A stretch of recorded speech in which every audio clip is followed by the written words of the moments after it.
Қазақстан тарихы ғылымында 10 мен 17 ғасырлардағы Қара теңіз бен Каспий аралығы қалай аталды? Батыс Дешті Қыпшақ. Біздің заманымыздан бұрынғы 3-2 мыңжылдықтарды қамтитын дәуір. Мыстас дәуірі.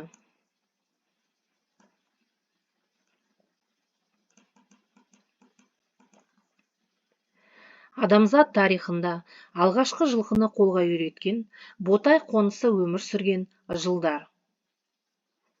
Біздің заманымыздан бұрынғы 3700 және 3100 жылдар.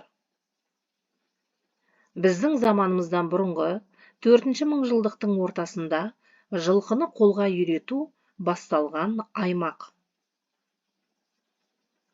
Солтүстік Қазақстан.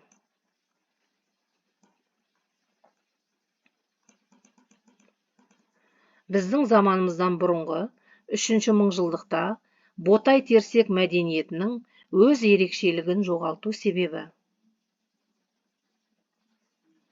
Жылқы басының азаюы және қуаңшылық. Біздің заманымыздан бұрынғы 3600-2300 жылдары аралығында ұлы даланың батыс бөлігін қамтыған мәдени тарихи қауымдастық. Көне Шұңқыр.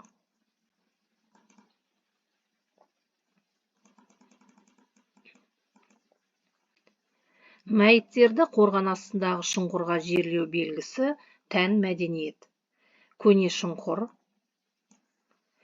Қола дәуірінен қалған алғашқы қалалар. Арқайым, Сынтас.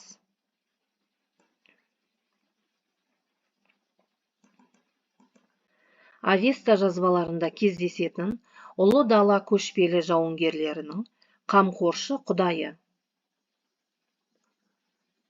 Митра. Қола дәуірінде дөңгелекті арбалар жасала бастады. Біздің заманымыздан бұрынғы 3 мыңжылдықтың соңында. Қазақстандағы қола дәуірі қамтитын аралық. Біздің заманымыздан бұрынғы 18 бен 8 ғасырлар аралығы. Ұлы дала тұрғындары қоланы қорытуды меңгерді. Біздің заманымыздан бұрынғы 2 мыңжылдықтың басында.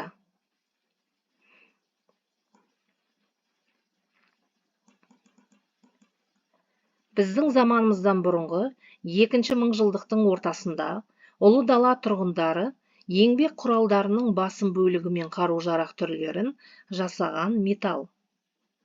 Қола. Қола дәуіріне тән 500-ге жуық кен орны анықталған аймақ. Орталық Қазақстан.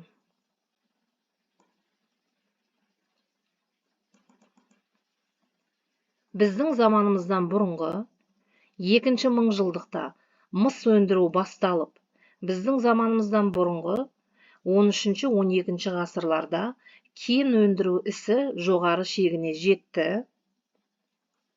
Сарыарқа мен кенді Алтайда.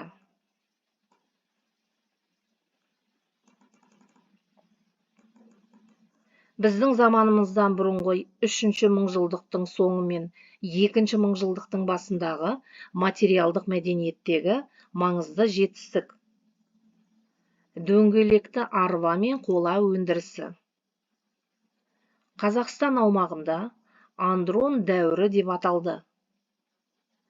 Қола дәуірі.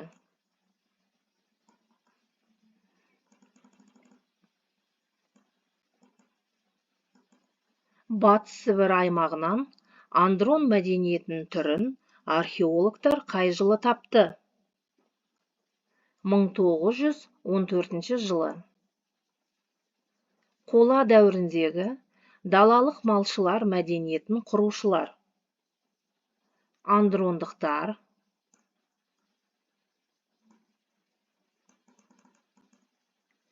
Андрон ескерткіштерінің басым бөлігі кездеседі. Оңтүстік Орал мен Қазақстанда